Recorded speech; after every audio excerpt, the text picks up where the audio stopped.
I was just listening to a show on the radio, a news item. And it was about a radio series that's starting with Laurie Taylor on Radio 4. I think it starts tonight, actually. And it's about white-collar crime. Crimes like fraud or embezzlement, insurance scams, that kind of thing. I can't remember the exact figure he gave, but it was an incredible amount. Billions and billions of pounds lost every year to white-collar crime. Far more than is lost to, more kind of recognisable forms of theft. But also an incredibly low clear-up rate. He said that the clear-up rate for white-collar crime is about 5%. 5%. And that a lot of white-collar crime, things like fraud and embezzlement, never even make it as far as the police, because the bank or the building society or the insurance company or whoever's been defrauded tends not to want to make that public because it can lower their credibility. So they keep it in-house. And so the person who's perpetrated this crime may never even face any kind of prosecution at all. They might lose their job, but that's about the limit of it, really. And any other, this clear-up rate of 5% is astonishing. Any other kind of crime which had a clear-up rate as low as that, and probably a non-reporting rate as high as white-collar crime seems to have, it would be a national scandal. And I'm just wondering what the reasons for that are and what the implications of that are, really. I certainly think it's true that white-collar crime is not regarded as crime in quite the same way. And you can see evidence of that with, for example, in the UK, all these the expenses scandals. In some cases, the members of Parliament who were claiming too much expenses were, by any stretch of the imagination, committing crimes. There was real fraud going on there, it seems to me.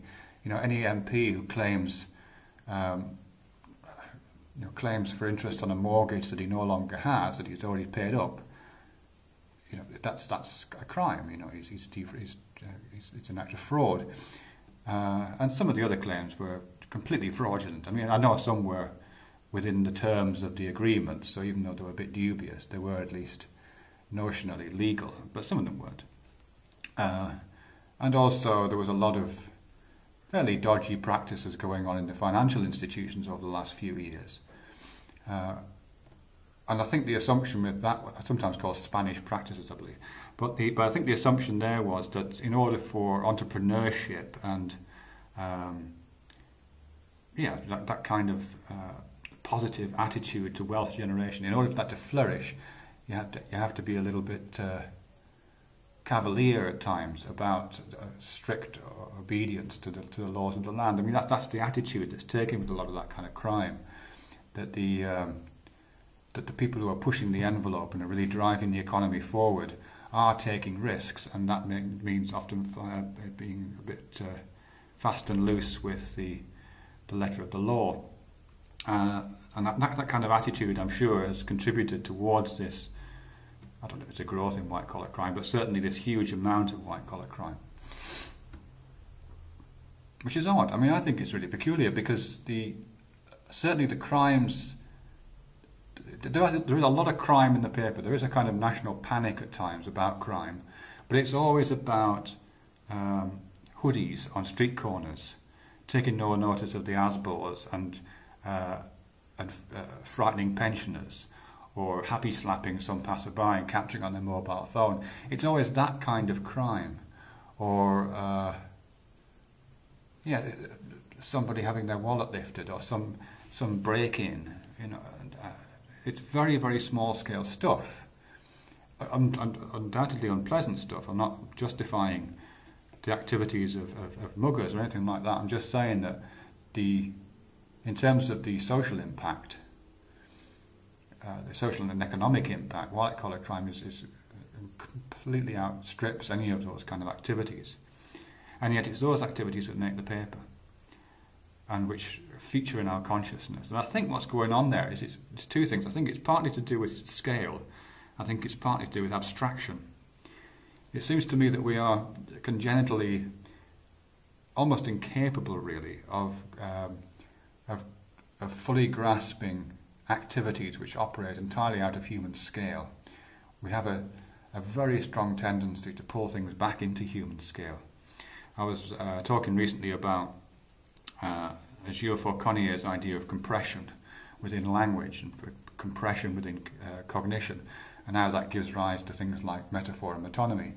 And what he says in that talk is that quite often we take very complex and quite abstract systems of causation, often kind of economic systems of causation, where, for example, government policy in one part of the world will have an effect on the activities in another part of the world. Very complex and hard to understand things.